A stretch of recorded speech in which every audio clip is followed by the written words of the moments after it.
Lembre-se de 2010. O Brasil respirava um otimismo contagiante. O futuro parecia uma promessa de prosperidade, e a internet, ainda uma paisagem de descobertas, era nosso portal para esse novo mundo. Em meio a comunidades do Orkut que discutiam desde o final da novela até complexas teorias filosóficas, a vida digital pulsava com uma inocência que hoje parece distante. Foi nesse cenário, na noite de 28 de outubro de 2010, que algo anômalo aconteceu. Em uma comunidade pouco conhecida chamada Fronteiras do Desconhecido, dedicada a mistérios, OVNIs e teorias da conspiração, uma nova postagem surgiu. O título era simples e direto, uma mensagem do ano de 2077.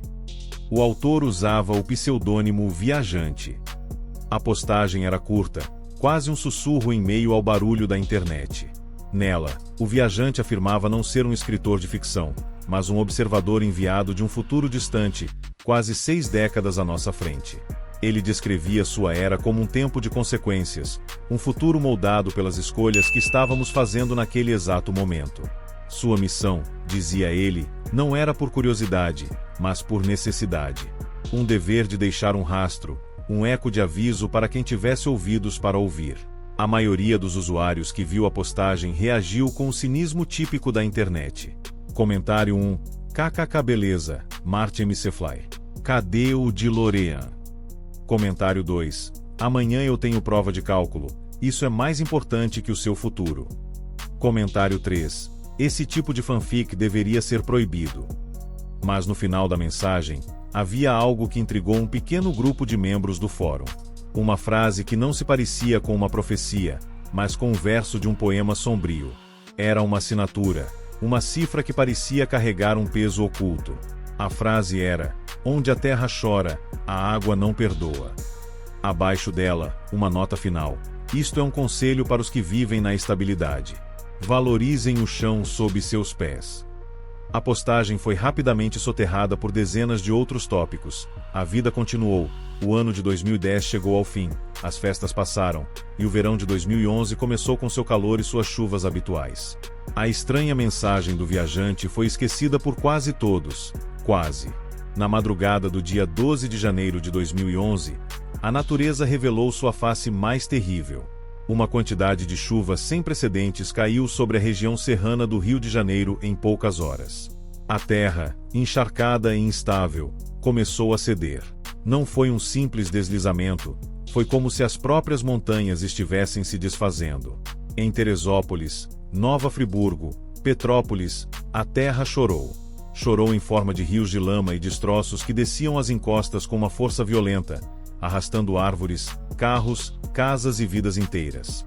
A água dos rios, antes serena, transformou-se em um monstro que inundava tudo, subindo metros em minutos, sem dar chance de fuga. Onde a terra chorou, a água, de fato, não perdoou. Foi a maior catástrofe climática da história do Brasil. Quase 1000 pessoas perderam a vida, famílias foram dizimadas, o país parou, em choque. Em meio ao luto e à cobertura incessante da mídia, um dos membros daquela antiga comunidade do Orkut, um jovem estudante de Belo Horizonte, relembrou a postagem. Seu sangue gelou, ele vasculhou seus arquivos, encontrou um print da tela que havia tirado por acaso. Ele postou a imagem novamente no fórum, com um novo título: Ele nos avisou. O efeito foi viral. A frase onde a terra chora, a água não perdoa já não era um poema abstrato. Era descrição literal e assustadora do que havia acontecido. O cinismo deu lugar ao medo. A zombaria se transformou em um fascínio mórbido. Quem era o viajante? Como ele poderia saber? A discussão explodiu. E então, em julho de 2011, quando o debate estava no auge, ele retornou. Sua nova postagem foi um evento. Ele não se vangloriou, seu tom era grave, quase fúnebre. Ele se dispôs a responder a um número limitado de perguntas, e a internet foi à loucura. Uma usuária perguntou: por que você não foi mais claro? Por que não disse haverá deslizamentos na região serrana? Vidas poderiam ter sido salvas. A resposta do viajante foi desconcertante.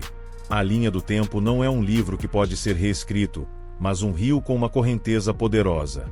Lançar uma pedra grande demais cria ondas que podem afogar mundos inteiros. Meus avisos são como mensagens em garrafas. lançadas para preparar as almas para o inevitável, não para impedir a tempestade.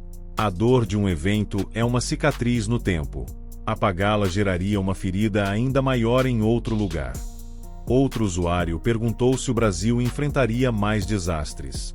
A resposta foi o que cimentaria sua lenda. A arrogância da sua era é acreditar que a natureza é um recurso a ser dominado. Vocês envenenam o ar, queimam o que lhes dá a vida. O planeta responderá. Prestem atenção quando a fumaça dançar sobre o coração verde. Será em agosto de 2019.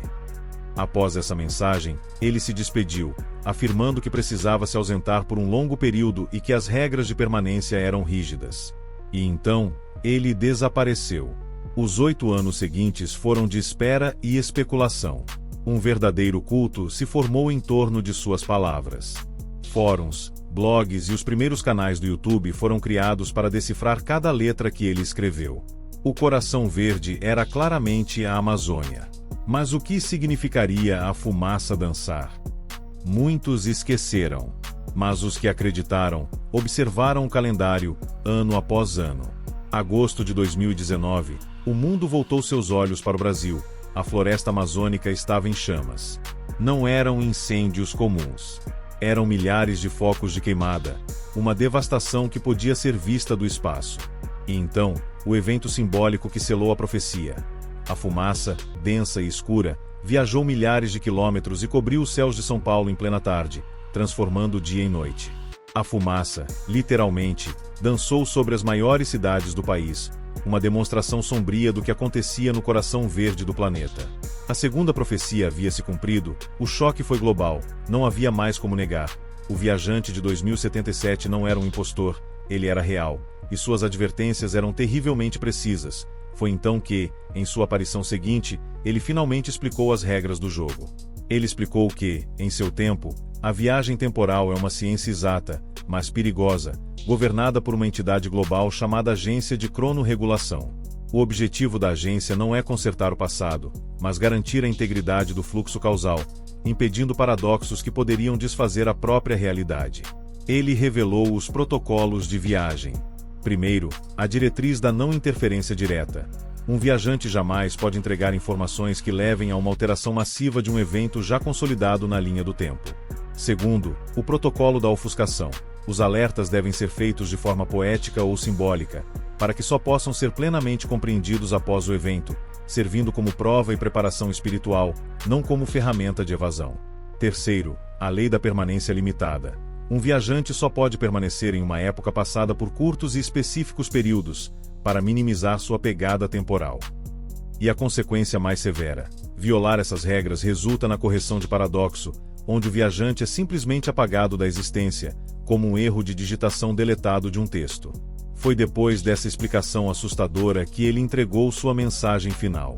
A profecia que não se referia ao passado, mas ao nosso presente. Ao ano de 2025. Ele a chamou de a Grande Desconexão. Segundo o viajante, a humanidade do século XXI, com sua fé cega na tecnologia e suas redes sociais que promoviam mais divisão do que união, estava construindo sua própria prisão digital. A profecia não era sobre uma guerra com mísseis, mas sobre um colapso de infraestrutura, uma guerra silenciosa travada com códigos. Ele previu um evento cibernético em cascata, de origem indeterminada, que começaria na América do Sul e se espalharia. Não seria para roubar dinheiro ou dados, mas para um propósito muito mais sinistro: simplesmente desligar o mundo. Ele descreveu o cenário: redes elétricas caindo em efeito dominó, a internet deixando de existir, sistemas bancários congelados, satélites de comunicação emudecidos, uma escuridão digital e literal, o fim da era da informação da noite para o dia. E antes de desaparecer para sempre, ele deixou o aviso final. Específico, datado e terrivelmente próximo. O que vocês farão quando as telas se apagarem e vocês tiverem apenas uns aos outros? A grande desconexão será um teste. Um reset forçado. Em setembro de 2025, o silêncio cairá sobre as cidades por 72 horas. As palavras do viajante ecoam mais alto do que nunca. Suas profecias passadas, a tragédia na Serra e o fogo na Amazônia, se tornaram fatos históricos, cicatrizes em nossa memória coletiva.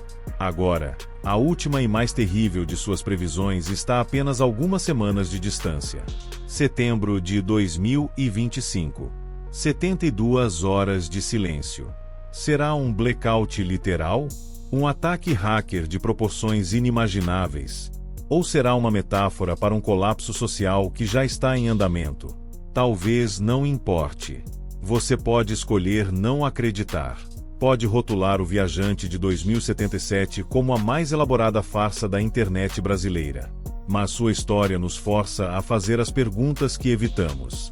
O que resta de nossa sociedade sem a tecnologia que a sustenta? Quem somos nós quando as luzes se apagam? A contagem regressiva já começou. A questão não é mais se o viajante estava certo, mas se nós estamos preparados para as consequências. O silêncio está chegando.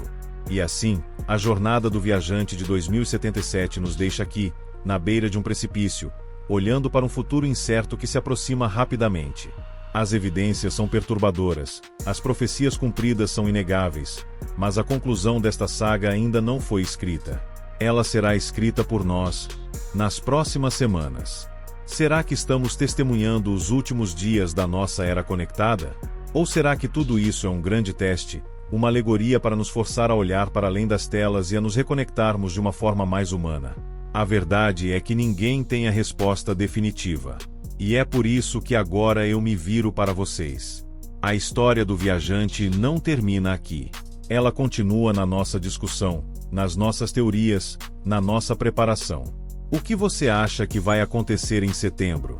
A profecia da grande desconexão e das 72 horas de silêncio é literal? Devemos nos preparar para um blackout real, um apagão tecnológico que vai paralisar o mundo? Ou você acredita que o aviso é simbólico, uma metáfora para uma grande mudança social, política ou até mesmo espiritual que já está em curso? Queremos muito saber a sua opinião.